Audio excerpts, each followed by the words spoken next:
Hey guys, it's John, and I'm playing Danya again. Wow, his rating is even higher than when I played him the other day. 2720. He says in the chat, "Here we go again." I guess that's true, Danya. I'll sell him. Yup. He must have seen the video that I posted. I mean, we did play a pretty good little match there. What am I going to do here? I'm going to do d4. I think knight e4 is the move. And now queen c2 is not so good. What did I do here? I had this position not long ago, actually. I can't remember what I'm supposed to do. Bishop d2 is a move, clearly. Was it... I can't for the life of me remember what the move is. Queen c2, take. Queen takes. He has c5. That's not so good. So I think in the game I'm thinking of, I actually played Queen c2, take, and take with a pawn. But I'll play it differently this time. So he has the bishop pair, but I have a good stake in the center. So that's how we'll play it. We'll just occupy the middle. Probably try to play e5 at some point. Just go h4. He's crouching behind his pawns right now.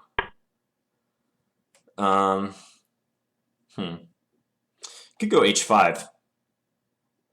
But I don't want my pawn to become weak on that square.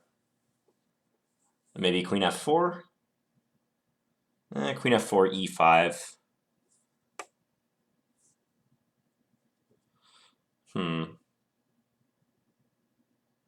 E5 right now seems a little rushed. Let's just get my queen out of the way.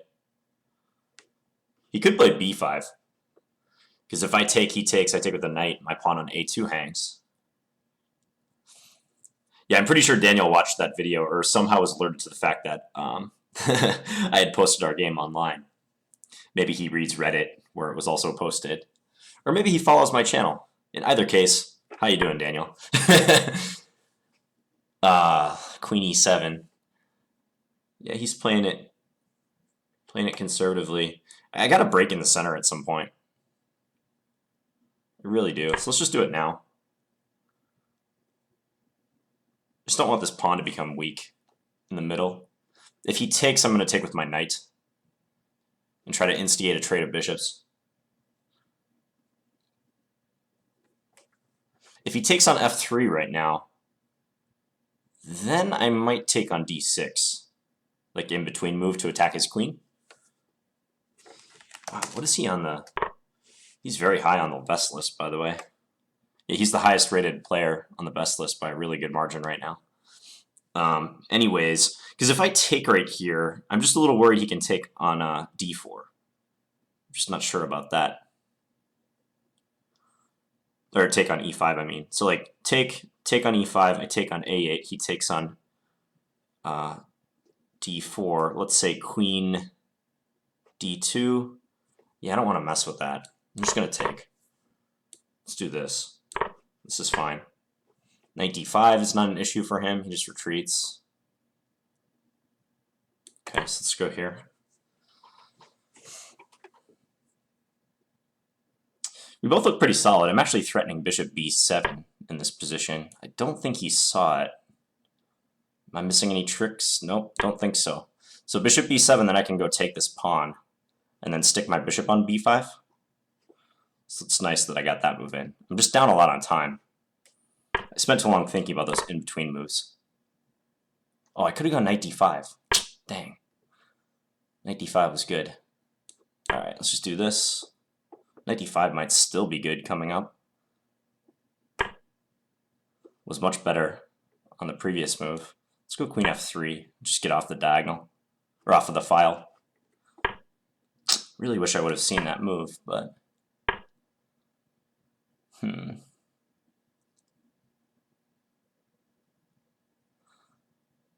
Okay. Let's start advancing. I really want to avoid playing into some sort of knight exchange if I can. If I can avoid that, that would be excellent. What, knight g5? Looks good here. Maybe I have sacrificial ideas in the middle. On e6 at some point, or f7. Hard to tell. Take with my pawn. Taking with the bishop also made a lot of sense because I'd be aiming against those guys. But I think the plan of d5 now is just strong. I actually wouldn't be surprised if he played queen f6 and tried to get a queen trade in, because I could have some initiative if he's not careful. I really like this. Wow, he took that. Really? I didn't think he could do this. I really did not. Okay, what if I take on e6? Looks funky. Take on e6, he takes f2 maybe. I could also play queen f4, but he has e5. No, maybe. Queen d3. Oh, I really want to take on e6. Like really, really bad. Okay, let's do it. This might backfire, but I don't see an obvious way that it backfires. I'm worried about knight takes f2. I think that's like the key move. And I can play just rook d2 against that though. So maybe it's no big deal. Oh, he took it. Uh-huh. Am I going to be down a piece? I think I am. Yeah, I didn't calculate that through. It's unfortunate. If I take d4, he takes here. I take d8. Yeah, I'm going to be hurting on the material. That's really too bad.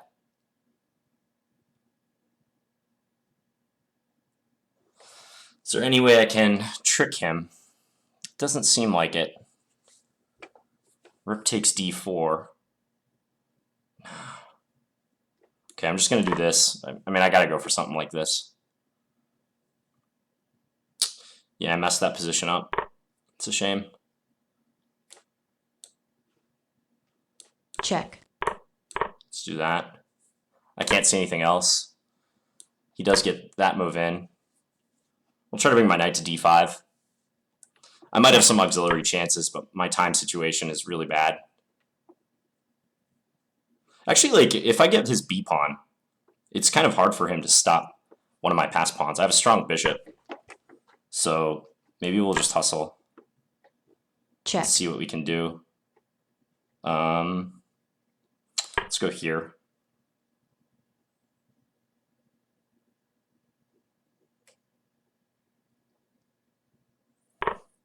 Let's do this. Really want to get my king in. Check. And if I can play c5, that would be nice. c5 take a5. And maybe run away a pawn? Maybe? If king d6, I can take on b6. Time warning. Okay, so let's do this. I think I gotta do this. If he checks, I go king b8.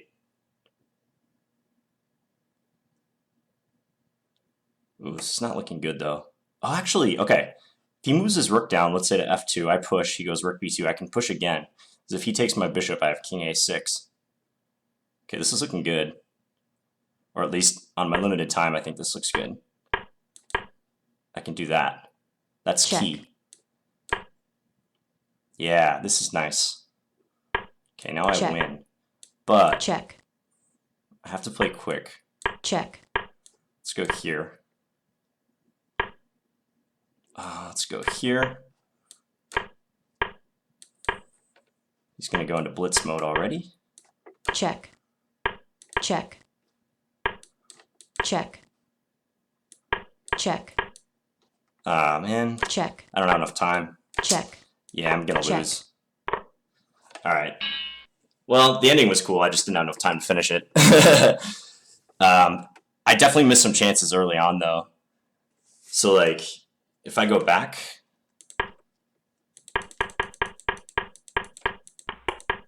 So this double fianchetto, Yeah, another line is queen c2, knight takes c3, and then pawn takes c3. This is interesting. To try to go e4. Because I think if queen takes c3, then c5 is giving black good play. Like pin against my queen. So I did this and then surrendered the bishop pair, but ended up getting a real nice center.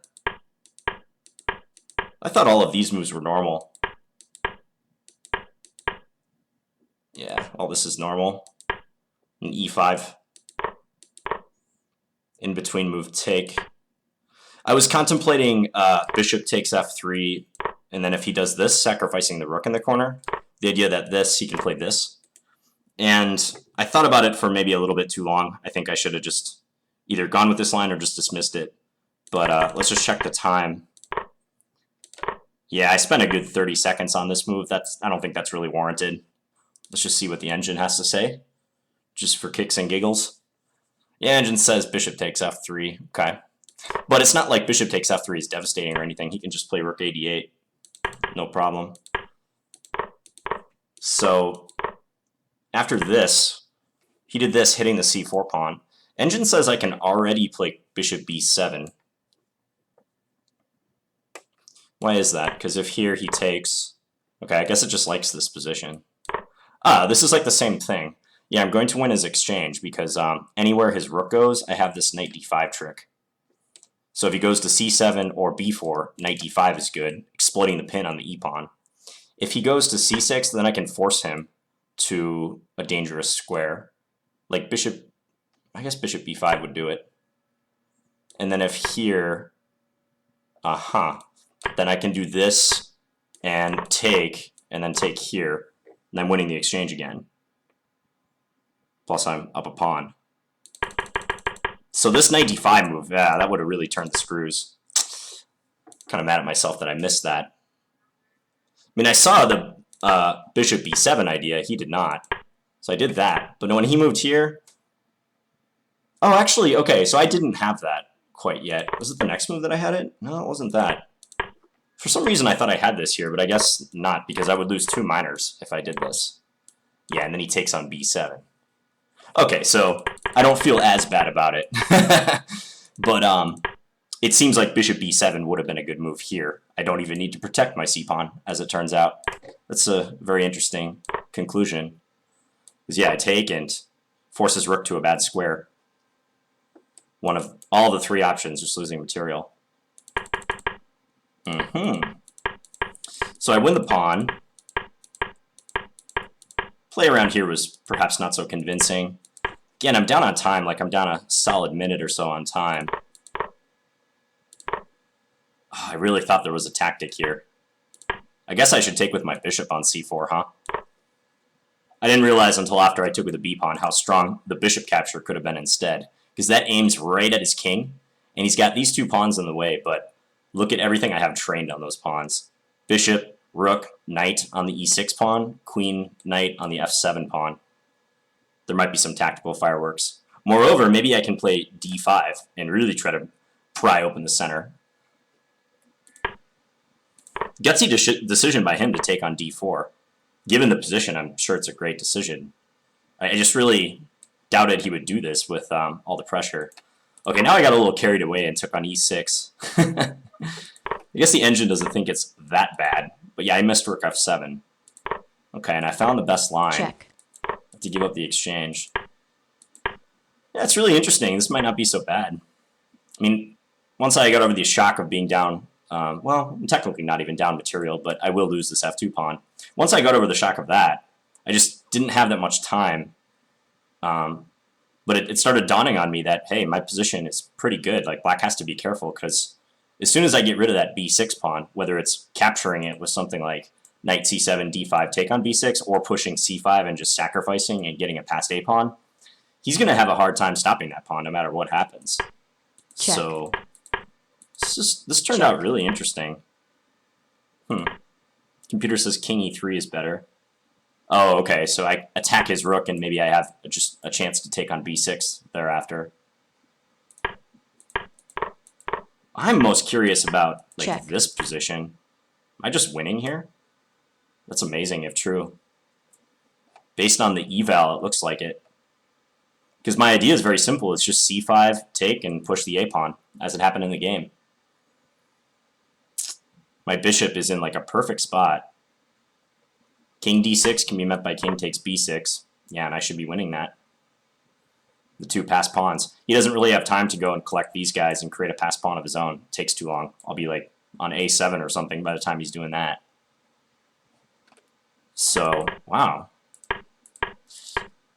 But, you know, you make your bed, you got to sleep in it. And I made my bed a long time ago when I spent so much time, especially on that bishop takes f3 decision. I mean, stuff like that, spending 30 seconds on that move.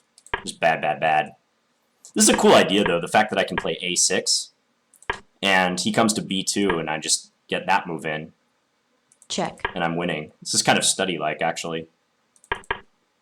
Yeah, note that if he goes rook a2, I have bishop a6, just blocking his rook. I did see that the engine saw some way for him to draw in this position. Rook f8. Huh.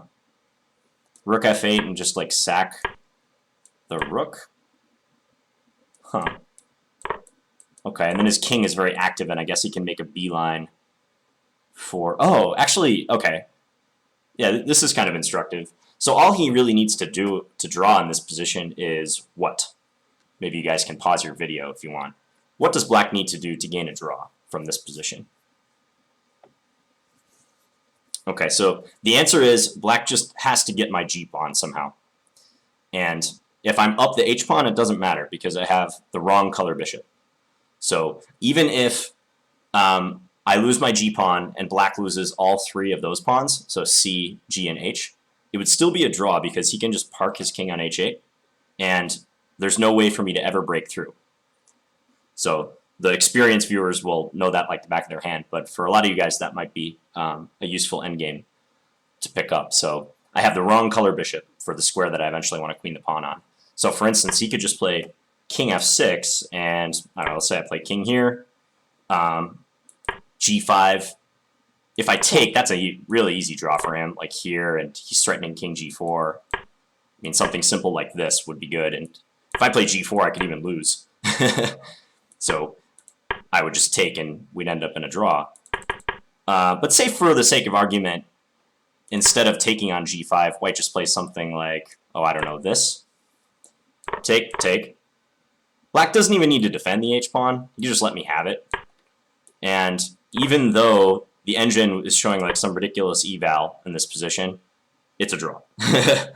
It's just a draw.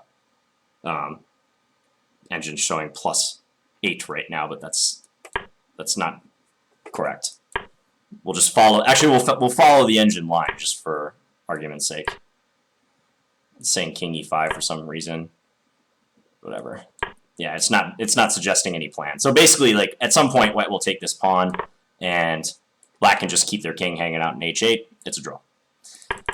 So actually, that's interesting because it seems like he can draw with rook f8 if he manages to sacrifice his rook for the pawn.